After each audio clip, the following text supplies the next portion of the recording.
असं म्हणत होते की 2 दिवस ती आमच्याकडे राहायला आली असती तर घराची, घरातल्या माणसांची ओळख होईल ना तिची. हो अहो हो हो हो हो.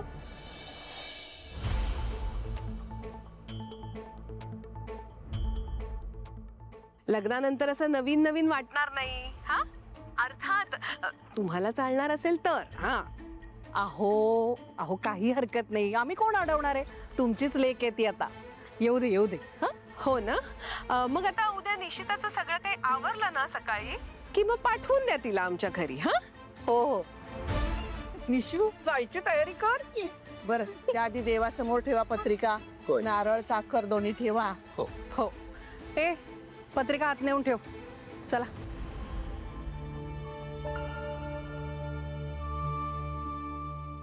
चला आपण लागू तयारीला. हा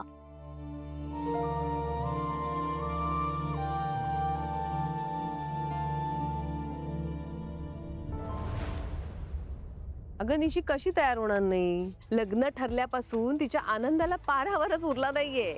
एका पायावर तयार होईल की नाही बघ. हो ना, नाहीतर काय. झोपडीतून महालात राहायला यायला मिळणार म्हटल्यावर कुणीही तयार होईल. पण या महालात येऊन स्वतःला राणी नाही समजायला लागली म्हणजे झालं. हा एनिवेज कौशिकी आहेस तिला पॅम्पर करण्यासाठी. कोणाला पॅम्पर करते मी?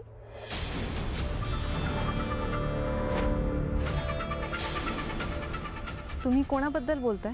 अगं काही नाही, निशीचा विषय चालू होता. ती आता ह्या घरी सून म्हणून येणार आहे ना, म्हणून माझ्या मनात एक विचार आला होता. बघ म्हणजे आता तुला चालणार असेल तर. पद्मिनी काकू, असं फॉर्मॅलिटी का करताय तुम्ही? तुमच्या मनात काय आहे ते मला सांगा. मी निशीला आपल्या घरी 2 दिवस राहायला बोलवलंय. काय? हा हा. हो ग, म्हणजे आता ती या घरात सून म्हणून येणार आहे तर मग या घराची, घरातल्या लोकांची ओळख होईल ना तिची. आणि तिला कळेलही या घरात आल्यानंतर तिचे किती लाड होणार आहेत. म्हणजे मग तिच्या मनात लग्नाविषयीची जी भीती आहे ना ती निघून जाईल. भीती? तिच्या मनात लग्नाविषयी भीती आहे ही गोष्ट मला माहिती नव्हती. म्हणजे तसं कधी म्हणाली नाही ती. अगं नाही नाही, ती असं काही म्हणाली नाही. पण नव्या नवरीच्या मनात ह्या अशा भावना असतातच ना. नवीन लोक, नवीन घर. आपलं लग्न ठरलं त्यावेळेला आपल्या मनातही अशा विचार आलेच होते की. नाही पण खरंच तुम्ही तिला इकडे इन्व्हाइट केलंय? अगं हो. म्हणजे काय? नाही म्हणजे मला खूप आश्चर्य वाटतंय. But I am very happy. Padmini काकू, I am very happy with this decision. तुम्ही तिचा विचार करताय, तिच्या मनाचा विचार करताय, हे बघून मला फार बरं वाटतंय. म्हणजे खरं तर इराच्या वाढदिवसासाठी तिला इन्व्हाइट करायची इच्छा होती, पण तुमच्या मनाविरुद्ध काही करायचं नव्हतं. But now I am very happy. त्यानिमित्ताने ती घरी येईल, सगळ्यांना भेटेल, तुमच्याबरोबर वेळ घालवेल, घरातल्या प्रत्येक माणसाबरोबर वेळ घालवेल. आणि मला असं वाटतं ना, सासू आणि सुनेमध्ये मैत्रीचं नातं हवं. हो ना. आणि मला 100% खात्री आहे तुम्ही जेव्हा एकमेकांबरोबर टाइम स्पेंड कराल ना, तुमच्यामध्ये सुद्धा मैत्रीचं नातं निर्माण होईल. I am so excited. आपण तिचे इतके लाड करू ना की तिला माहेरची आठवणच येणार नाही. हो ना, त्यात तुझे लाड म्हणजे काय सांगायलाच नको. बरं पद्मिनी काकू, दया काका कुठे आहेत? दिसत नाही आहेत कुठे. ते त्या केदारला भेटायला गेलेत. पद्मिनी काकू, इट्स ओके. हे बघा, तुम्ही उगाच अपसेट होऊ नका. नाही नाही ठीक आहे अगं, ठीक आहे. हा बघ आलाच काका. दया काका, आपण डिनर करून घेऊया ना. डिनरची वेळ झाली आहे. हां, सगळे एकत्र बसूया. नाही नाही नाही, मला नको आहे, भूक नाही आहे मला. घ्या तुम्ही, घ्या, जेवून घ्या. भाऊजी मित्राकडे गेले होते ना. एवढं काय पोटभरीचं खायला दिलंय मित्राने की खायलाच नकोय भाऊजींना.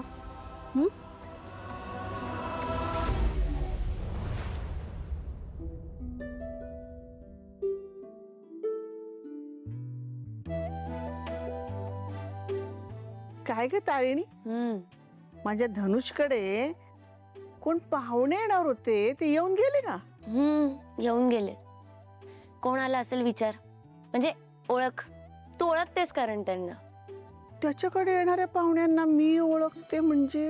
हो, ओळख ओळख. हल्ली ते आपल्या घरी पण येतात. पोस्टमन काका? पोस्टमन काका काय येते ना ग. मग ओळख बरं. ते दूधवाले काका कशाला येतील त्याला भेटायला? ओळख ओळख, येईल तुला ओळखता. नाही बाई, मला सांगतायत, तूच सांग. दयानंद काका आले होते त्याच्याकडे. दयानंद काका म्हणजे आपले खांडेकर? हो हो. अगो बाई, त्यांची आणि याची कशी ओळख बाई? ते मला नाही माहित, पण त्यांची खूप छान मैत्री झाली आहे बघ. आणि केदार पण आज एवढा खुश होता ना, कारण पहिल्यांदा पाहुणे आले ना त्याच्या घरी. काय करू आणि काय नको असं होत होतं त्याला. तुला माहितीये, त्याच्या आईनी त्याला त्या नारळाच्या वड्या बनवायला शिकवल्यात बघ. त्या सुद्धा केल्या होत्या त्यांनी. हो का? अगो बाई, खरंच कौतुक वाटतं ग या मुलाचं मला.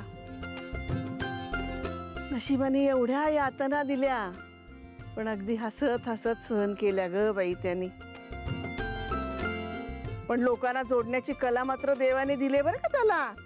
अगदी रक्ताचं नातं नसलं तरी समोरच्याला लगेच आपलंसं करून घेतो बघ. हो. त्याचं आणि दयानंद काकांचं नातं पण असंच झालंय. आज ना मी दयानंद काकांना त्याला मिठी मारताना बघितलं.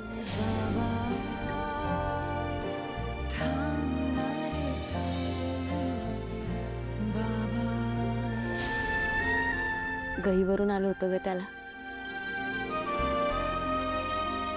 खरंच का ग? पण तुला एक सांगू का, त्याचं मला खूप वाईट वाटतं ग. एवढा चांगला मुलगा असून बिचाराला आई वडील नाहीत. नाही म्हणजे आई तर देवाघरीच गेली म्हणा, पण वडिलांचं काय ग? हा, एवढ्या चांगल्या मुलाला एकदा सुद्धा भेटावंसं नाही वाटलं का त्यांना? साधी चौकशी सुद्धा करावीशी वाटली नाही? त्याच्या वडिलांना कल्पना सुद्धा नाहीये आपण कुठल्या सुखाला मुकलोय याचं. असा दगडाच्या काळजाचा माणूस बाप कसा असू शकेल ग? केदारला पण त्याच्या वडिलांचा खूप राग येतो, खूप. राग असणार नाही तर काय प्रेम असणार का अशा माणसाबद्दल?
नंतर एक पोरगी आली एकदम धीट, आणि ती व्यक्ती म्हणजे अहिल्या वेसकर.